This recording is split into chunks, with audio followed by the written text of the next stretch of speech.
Bismillah ar-Rahman ar-Rahim, chers amis, chers intervenants, mesdames, messieurs qui nous suivez très nombreux depuis une semaine sur les différents réseaux sociaux, j'aimerais, au nom de l'Institut Amadeus, vous remercier très sincèrement d'avoir une fois encore permis de perpétuer la tradition du Forum Med Days qui, même à distance, a pu se tenir dans d'excellentes conditions.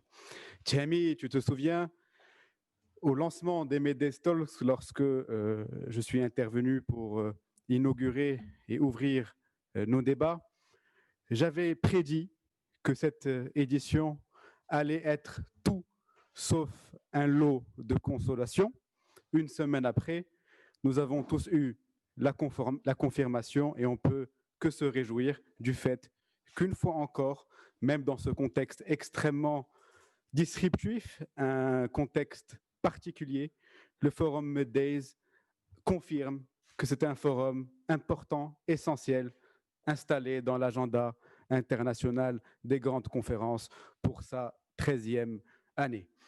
Alors, tout au long de cette semaine, nous avons eu plus d'une centaine d'intervenants de plus de 60 pays et quelques 40 000 participants qui ont suivi les 14 tables rondes tout au long de cette semaine. Je voudrais bien entendu remercier l'ensemble de nos intervenants, mais également les modérateurs et participants marocains qui nous ont fait le plaisir, dans ce contexte extrêmement particulier, dans ce contexte sanitaire que tout le monde comprend, de venir participer ici depuis le siège de l'Institut Amadeus, ce petit studio que j'ai derrière moi, non pas à Tanger, mais à Rabat, dans notre siège de notre think tank.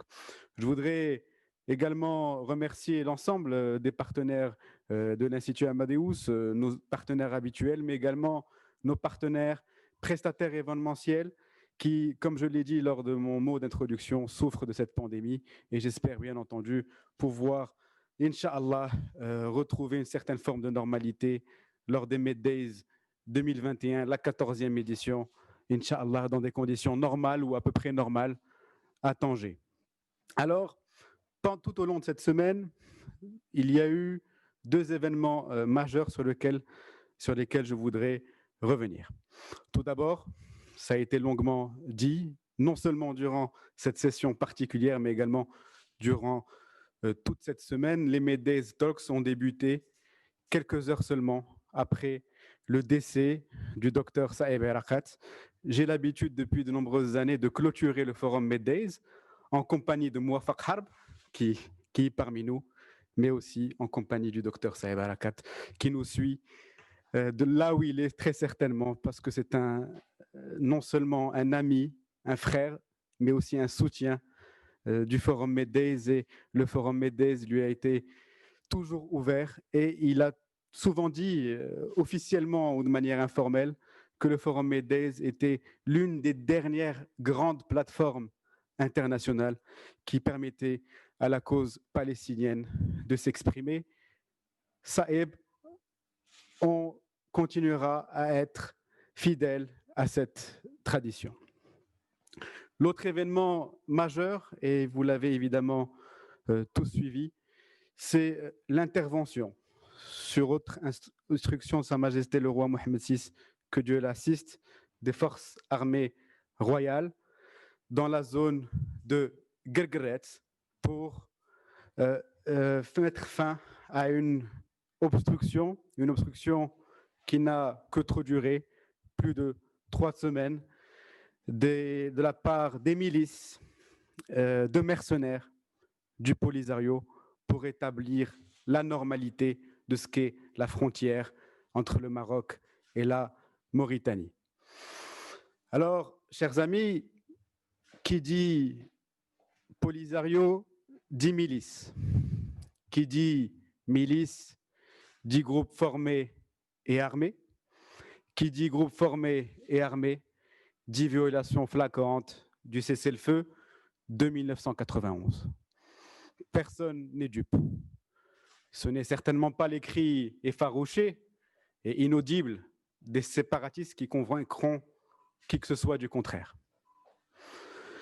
Aucune nation ne saurait rester trop longtemps et indéfiniment les bras croisés face à une telle violation délibérée et intéressée lorsqu'il s'agit d'atteinte à ses intérêts supérieurs légitimes ainsi qu'à la libre circulation des biens et des personnes. Aucun État membre de l'ONU n'accepterait, après avoir plusieurs semaines, plus de 24 jours, fait preuve de patience et a attendu en vain une réaction effective et concrète sur le terrain des Nations Unies, que la libre circulation continue à être entravée. Elle a été entravée pendant 24 jours, je le répète, par des milices armées du Polisario. Qui peut accepter qu'une bande de guerrilleros puisse prendre en otage le commerce, l'économie, mais aussi la sécurité du Maghreb et de l'Afrique de l'Ouest?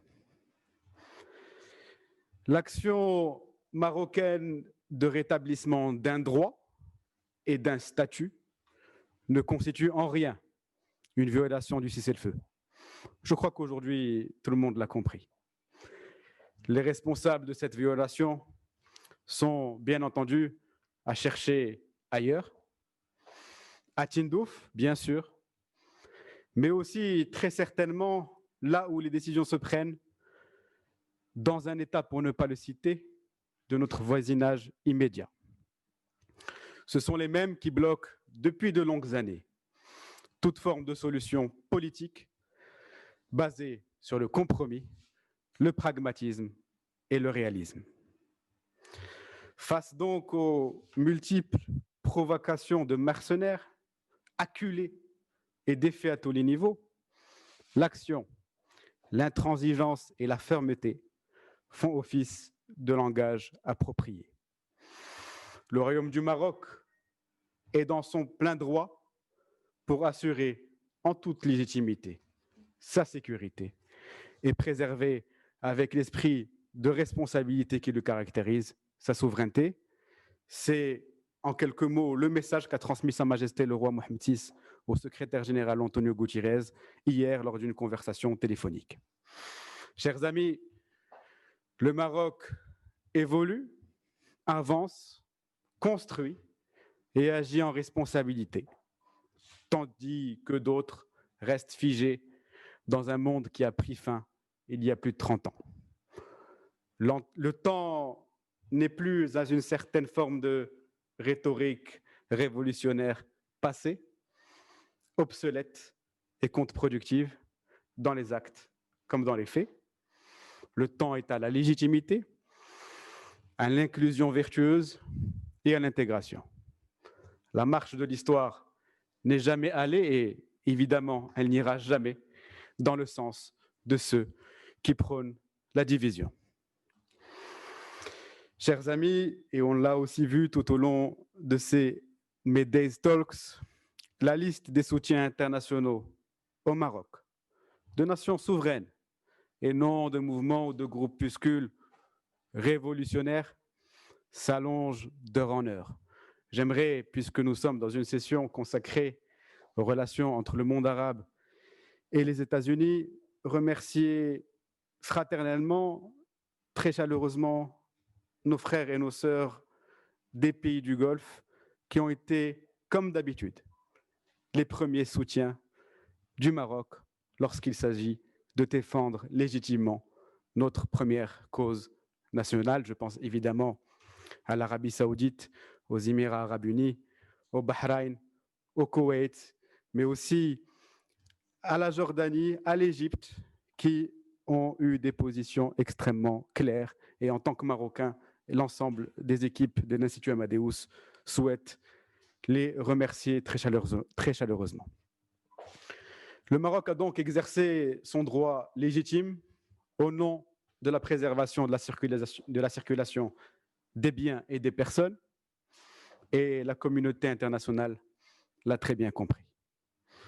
Je le disais plus tôt, Sa Majesté le roi Mohammed VI, que Dieu l'assiste, s'est entretenu hier soir avec le secrétaire général des Nations Unies et lui a dit clairement, dans ces mots, le Maroc a rétabli la situation, réglé définitivement le problème et restauré la fluidité de la circulation. Malgré la désinformation, la propagande en laquelle personne ne croit et les gesticulations stériles, voire caricaturales, des adversaires de notre intégrité territoriale, le royaume reste attaché au cessez-le-feu, mais agira avec force, comme l'a rappelé Sa Majesté au secrétaire général des Nations Unies, en légitime défense contre toute forme de menace.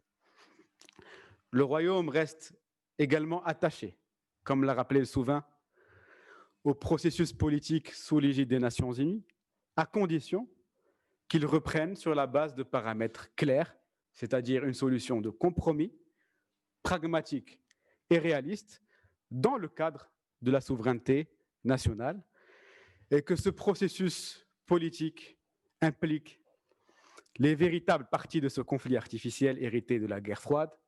Par véritable partie, j'entends la partie qui abrite, finance, entraîne, équipe le Front Polisario. Alors, très chers amis, je ne saurais, bien entendu, comme chaque année, malheureusement, nous avons une tradition à la fin des Meddays d'appeler l'ensemble des équipes de l'Institut Amadeus pour les féliciter. Malheureusement, vous le comprenez bien, je ne peux pas le faire aujourd'hui, mais j'aimerais très sincèrement remercier, féliciter très chaleureusement l'ensemble des équipes de l'Institut Amadeus qui ont œuvré avec leur cœur comme chaque année, mais aussi comme s'il n'y avait pas de différence entre les Meddays Talks et les Meddays organisés dans des conditions normales. Je voudrais vous remercier. Vous faites évidemment le succès de ce forum Meddays et c'est grâce à vous que ce forum aujourd'hui est ancré dans l'agenda international des grandes conférences et qu'il a aussi réussi à passer le test du Covid-19. J'aimerais, mesdames, messieurs, Inch'Allah, vous donner rendez-vous, je l'espère, l'année prochaine à Tanger pour que le souffle des Meddays en présentiel puisse reprendre dans des conditions normales. J'ai entendu beaucoup d'intervenants lors de cette semaine dire que ce souffle, cette dynamique, cet esprit des Meddays leur manquait. Et Inch'Allah, nous allons œuvrer pour que la dynamique puisse, si les conditions le permettent, reprendre en 2021. Mesdames, Messieurs, je vous remercie de nouveau et j'ai envie de vous passer ce message simple. Stay safe en attendant le vaccin. Merci.